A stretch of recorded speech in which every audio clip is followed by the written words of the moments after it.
I like to think of my business as my life's great art project. It is beautiful. It has meaning. It has a message behind it, and it reflects me. It reflects my personality, my values, even my style. So if your life is your art project, or your business is your art project, or your work is your art project, you are the first customer of that art.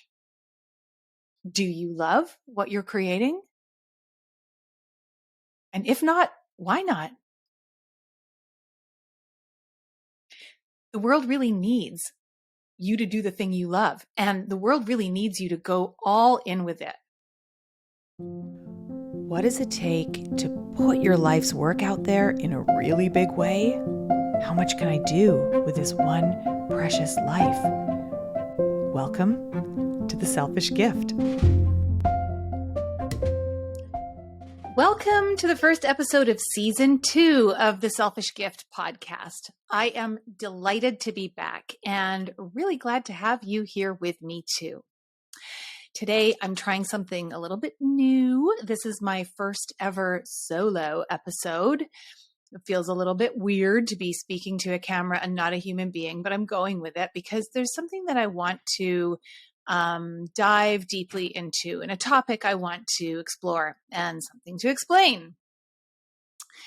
I get asked a lot, what is the selfish gift? Why did you name the podcast The Selfish Gift? What is so gifty about selfishness? Where does it come from? So I want to explain that because it's something that's really important to me. I think that we misunderstand or have a limited definition of what it means to be selfish. And I think that our misunderstanding of it can really get in the way of living the life that we desire. I know that it got in my way for a long time. And now that I'm on the other side, I really want to share what I know so that it might just liberate you too. So if we think about the common definition of the word selfish, what comes to mind? Well, it's an insult, right? So to be selfish is to be a person who doesn't care about others, who is greedy, who will take advantage of other people, maybe a thief, all kinds of nastiness. And nobody wants to be that, right? In fact, to say that somebody is selfless is one of the highest compliments we give people. And that's kind of weird when you think about it. Like, what is so virtuous about not having a self? And I think that if you're striving to be selfless, then it really erases a lot of the spaces that you might otherwise inhabit and find joy and bring value to the world. So let's flip that on its head. And I want to be clear about something. I'm definitely not advocating for people to go out there and behave like jerks. We're not saying, I'm not saying that it's like a good thing to be inconsiderate of other people or rude or greedy or whatever. That is not what we're going for. Of course, we want to be generous people. We want to give of ourselves and be useful in the world and perform a function. Generosity and altruism, I think, are one of the highest innate virtues that belong to human beings. It is a huge part of our humanity. So that's not what we're talking about. Okay, we're not talking about turning you into a jerk. We all have a desire to serve and for our life to mean something, to matter, to be useful to the group that we are born into. So that is naturally going to be closely linked to your sense of purpose in life, whatever that thing is that makes you feel like, yes, this is the life that I was born to lead. It's going to naturally have a lot to do with giving and altruism. But here's the thing. Our focus on giving may be making us miserable and actually preventing us from doing the very things that we came here in this life to do. So when our innate sense of generosity is disconnected from our dreams, our goals, our desires, our pleasure, our joy, that generosity can actually backfire on us and cause us to become lost on our life path. So today I want to explore this idea of what I call benevolent selfishness, which I think is really misunderstood. There is this aspect of being selfish, which is actually for the greater good. And by the way, the greater good includes you, right? It doesn't mean giving to others instead of receiving yourself. It includes all. So I called this podcast The Selfish Gift because it really became clear to me in my work as a book publisher and just in my own kind of, healing and growing journey as a human being. It became clear to me that the things that the work that we are made to do in the world, the contribution that we are best suited to give and provide, is also the thing that brings us tremendous joy and material rewards as well, right? And so when we're giving this thing, it gives back as much as we put out, and therefore it's a gift that feels as good to the giver as it feels to the recipient, and that's the selfish part. So I called it the selfish gift. So when we break down what these rewards are, they include, recognition and significance. We want to be seen for who we are. We want to be appreciated. We want to be witnessed in our life. We want to make a lasting contribution, something that really, really matters and isn't going to be swept away in the sands of time the minute that we cease to exist. And while we're here, we would like to live a life of, abundance and financial freedom to be able to make the choices that we want in life and have the resources, have the experiences that enliven us and bring us joy. These things are exciting, right? It feels good to receive these things. We want it. But the tricky part comes in, and this is especially true for empaths, is that we can have conflicting feelings about receiving or even desiring to receive rewards because it feels kind of selfish. When you break it down and think about, which elements feel selfish? Well, it goes from the beginning, from the point A all the way to point Z. At the front end of this, sort of living our life and doing our work in the world, we need to make investments in ourselves in order to do our work in the world. Generally, that investment could be a monetary investment, like you have to hire, you have to buy, pay for training or education for yourself, or even, a coach or courses, things that will enable you to develop that gift. But also the investment of time, to have to shut your friends and family out for a dedicated period of time, say, nope, I'm working on my book, or I'm, this is my time to compose music. That can feel selfish. And even just giving it attention, mind space, that I'm going to spend all weekend just dwelling on this topic or studying or thinking about or writing about this thing that fascinates me. And then when it comes to sharing our gift, the fear of selfishness really kicks into overdrive because now we're going out there in the world and asking for attention. And for those of us who are empathic and perhaps, very afraid of being perceived as selfish, including perceiving ourselves as selfish, asking for attention can be really uncomfortable. Selling your work can be really uncomfortable. And if you have managed to sell your work, celebrating that win can feel really selfish. And as a book publisher, I see would-be authors fall into this trap all the time.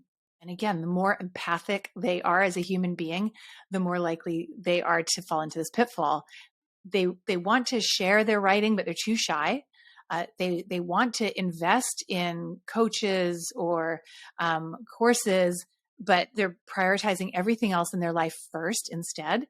And they want to inspire and teach other people, but there's just some reticence. They hang back because they're afraid of being rejected or criticized or dismissed. And in this way, we can undermine and actually cut off at the knees our dreams, all because we're afraid of being seen as selfish, or we have our own internalized self-judgment. We're calling ourselves a selfish person, even just for wanting that thing. And I think that women are especially prone to getting caught up in this maze. I had a conversation with a male friend of mine a few years ago, kind of a type A guy, comes from a kind of a type A achievement-oriented family. And we were talking about masculinity and femininity. And he said that he thought that the very worst insult you could throw at a man is to say that he is weak. I thought, wow, that's really interesting. I don't think that that's the worst thing that you can say about a woman. And what I'm saying about, here is that what he meant was that it attacks that man, not only on his goodness as a human being, but on his goodness as a man, as an example of a masculine man. And I thought, I don't think that's true for women. I think that women are given a pass for being weak. We're called the weaker sex, colloquially, and that just doesn't undermine our concept of self in the same way. So I was thinking, like, what is the feminine equivalent? And I thought, well, I think that the worst insult that you can lob at a female person or a female identified person is to call them selfish. Right?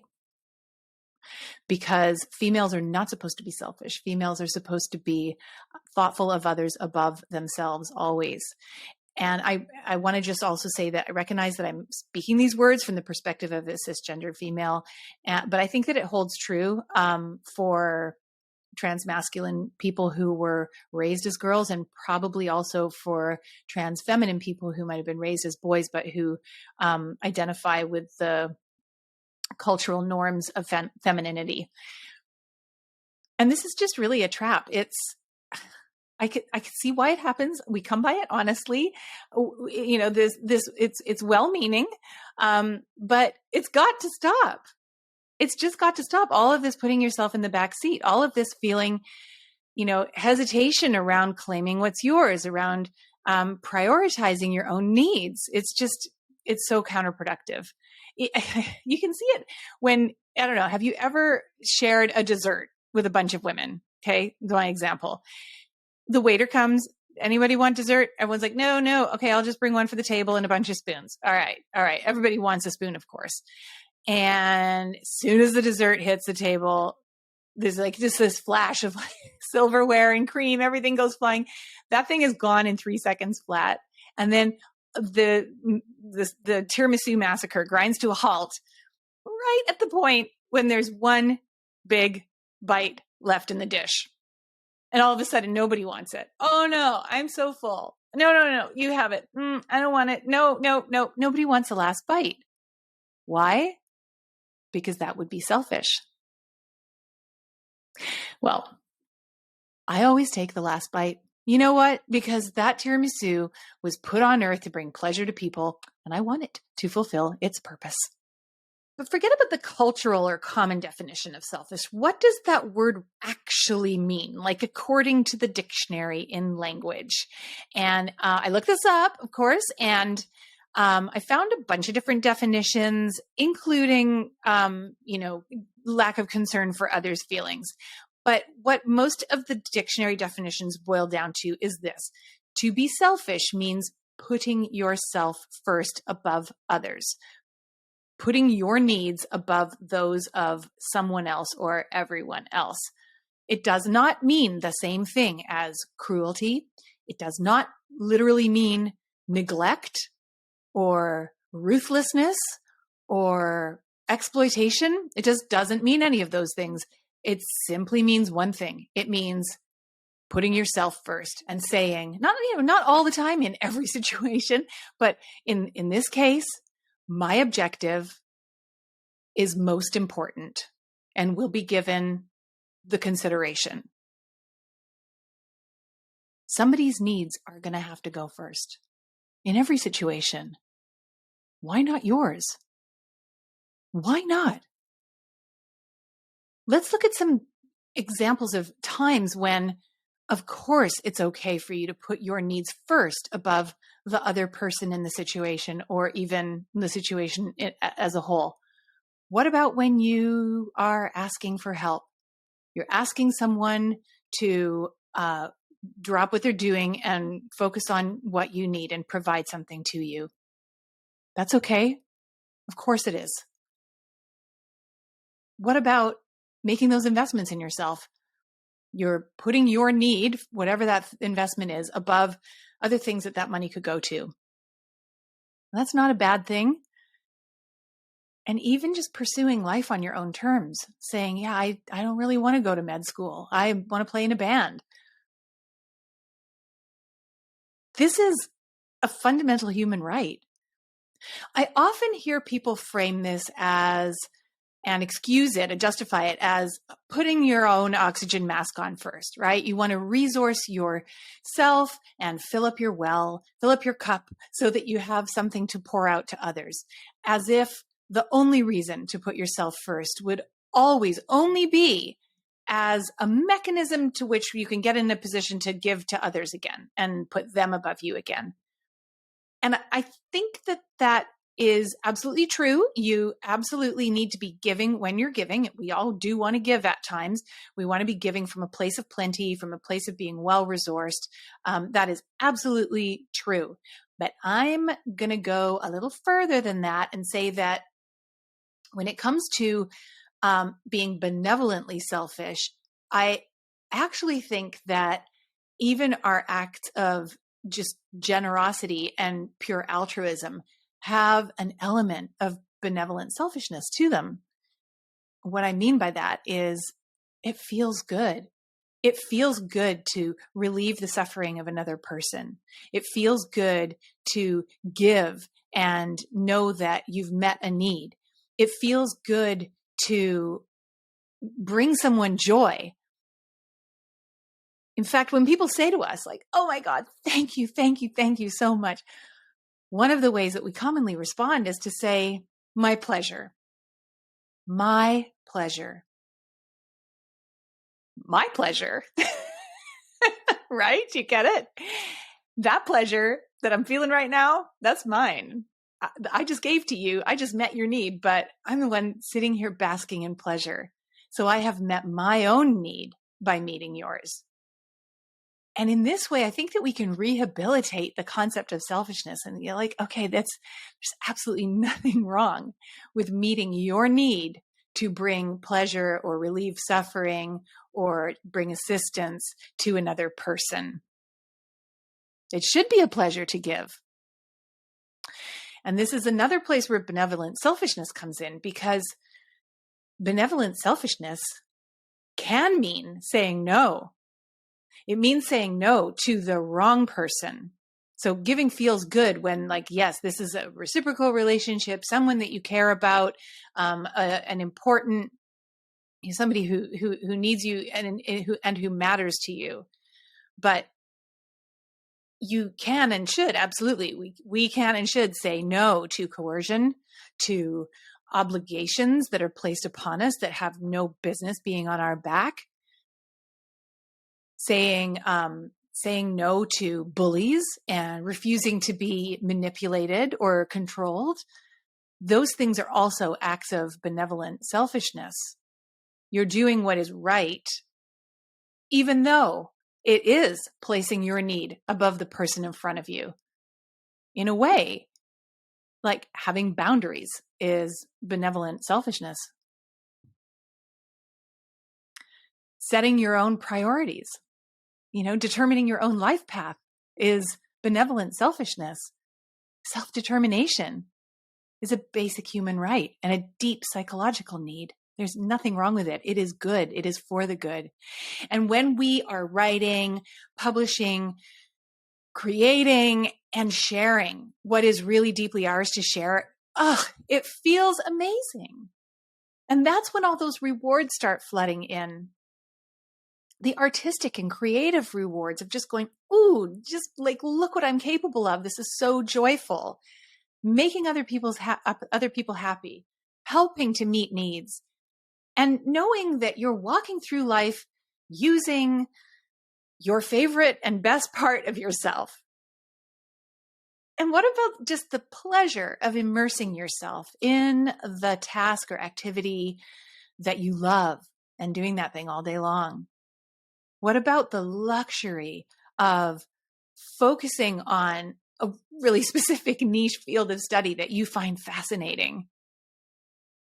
These are the ways to discover your deepest, truest, best gifts and bring them out into the world. Your selfishness is the path. It is the compass. And you need this benevolent selfishness at every step. When we're just discovering the true nature of our gifts, we need to put our heart's desire and our intuition above the obligations that we've been handed by others.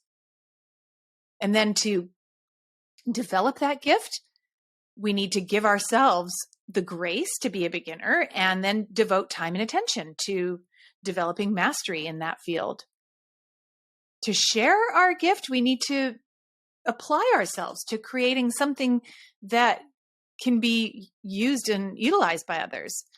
And to help our gift find its way into the hands of the humans who need it most, we need to shout about it from the rooftops. That's an act of service and selfishness.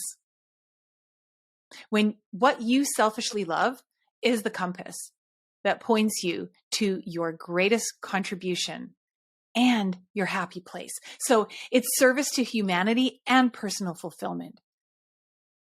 We're not supposed to just choose one over the other. I like to think of my business as my life's great art project. It is beautiful. It has meaning. It has a message behind it, and it reflects me. It reflects my personality, my values, even my style. So if your life is your art project, or your business is your art project, or your work is your art project, you are the first customer of that art. Do you love what you're creating? And if not, why not? The world really needs you to do the thing you love, and the world really needs you to go all in with it. So I'm going to play devil's advocate for a second. You might be hearing these words and thinking, okay, that sounds great, but doesn't apply to me because my thing is too weird, too fringy, or too quiet and small, or too uncool, or too flamboyant and out there, too wild, too artistic, or on the other end of the spectrum, too traditional, too boring. And I had this problem. So for a long time, I was an editor and I did some writing, but I had a lot of difficulty with my writing because the things that I thought I should be writing about that, would be in demand and what other people were writing about, those things just left me cold. It was just a dead end. I couldn't, it was just like pulling teeth, and I hated writing. What I really wanted to write was personal narrative and spiritual, philosophical explorations. And I was just like, okay, if I was really going to lean into my passion and my fascination, nobody wants that. It's too emotional. It's too personal. It's too woo woo. I'm too obsessed with trauma and healing, and the bottom line is it felt self-indulgent for me to even explore those things. I was afraid that I was being selfish. And by giving into that fear, I kept myself in a box that was super uncomfortable, unrewarding, and by the way, didn't bring me the success that I dreamed of. I had denied my own true nature. For what? For who? For nothing. For no one. All because I was afraid of appearing selfish. Or I had judged myself as being selfish, even just for having those peculiarities and desires. So if you're not creating and sharing your work, your real life's work right now, Try this. Ask yourself, what do you wish your destiny could be? If a magical creature came along and said, I am here to reveal your true life path to you. This is the thing that you're meant to do. Voila. And behind the curtain is that thing. What do you wish you would find there? It's a great way to find your, to dig under the layers of programming that might be keeping you from your purpose. Now, how would your life be different if you gave yourself full permission to just go all in on that thing? How would the world be different if you went all in on that thing? I really do believe that the world needs the thing that we feel most joyful about. And you might struggle with that idea. If you're like me, and you may not be, but if you are, you might struggle to believe that your happiness matters. If you were raised in a home where your needs and feelings and opinions and your very being was invalidated, or if you have been the target of psychological abuse or emotional abuse, you might feel uncomfortable with even acknowledging and pursuing your right to feel joy and pursue joy. You might have a belief that your joy is somehow obnoxious to others, or that it steals joy from someone else. You might have a belief that celebrating yourself is rude. Says who? Who was I trying to please or appease by locking myself out of my own destiny? In fact, I have come to see that I think that selflessness, what I was talking about at the beginning, I think that is the abomination. That's the big bummer move, selflessness. That's you moving in a contrary way in the world, because it's a denial of who you are, the way that you were built, the way that you were designed, the way that you were created, divinely meant to be. You're saying, nope, I'm going to be selfless.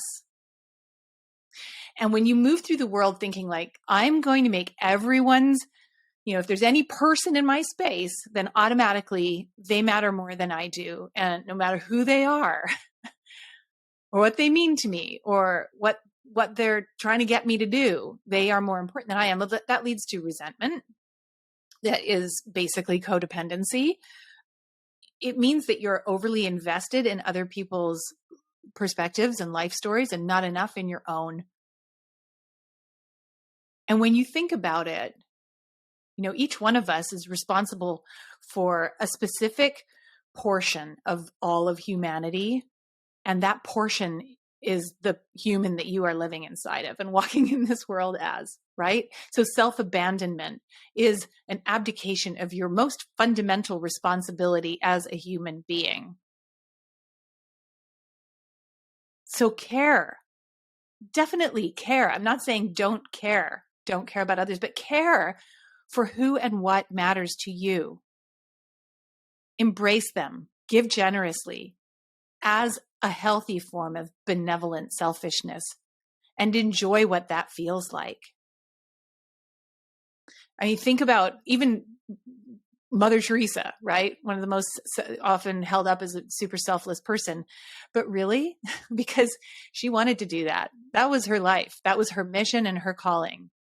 Now, if Mother Teresa had been born into a family, or maybe she was, but if she had listened to family messages that said, nope, you are supposed to be a wife and a mother, and that is your highest calling.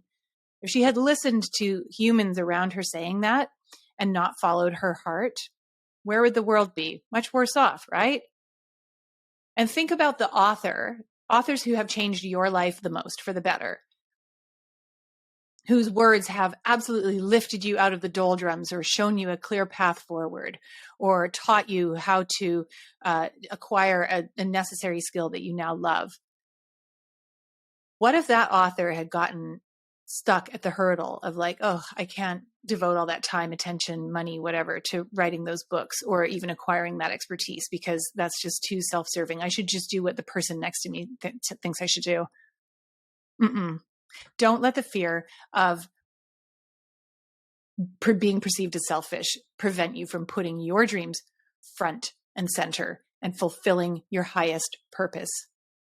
And by the way, I think that we all actually underneath it all have the same highest purpose in life, and it's to be our unique self and to be the most joyful and kind and most healed version of ourselves. When I came upon that, it kind of cured my existential dread. I no longer worry about why I was born or feel like, what is my life about? Because I know that for me, my life is about growing and healing and following my intuition, putting one foot in front of the other and doing what brings me joy every day. I'm here to make myself happy. And that includes giving to others because you know what? That makes me happy. Giving to certain others and saying no to certain others. So my wish for you is that you do what is for you to do and receive what is for you to receive, all of it. And to give what is for you to give. I hope that this has inspired you in some way to create a life that brings you joy and to throw off the shackles of fear of selfishness that might be holding you back. I hope that this helps you to recognize that you can be a truly good human while also putting yourself first in how you live your life and embracing benevolent selfishness. To trust your heart, your intuition, and let that dictate how you develop yourself and how you share yourself with the world. In season 2, we have a collection of amazing episodes to help you do just that.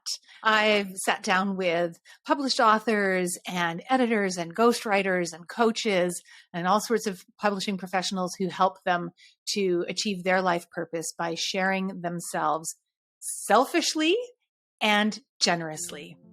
Enjoy. I really hope this conversation has inspired you to give so much of your gift to the world that it expands you into your greatest possible version of yourself. Remember, it's not selfish just because we also benefit from it.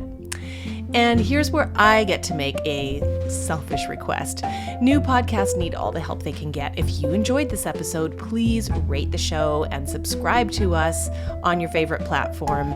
Don't forget to follow us on Instagram at Selfish Gift Podcast. And send me a DM. I'd love to hear how you're sharing your gift with the world.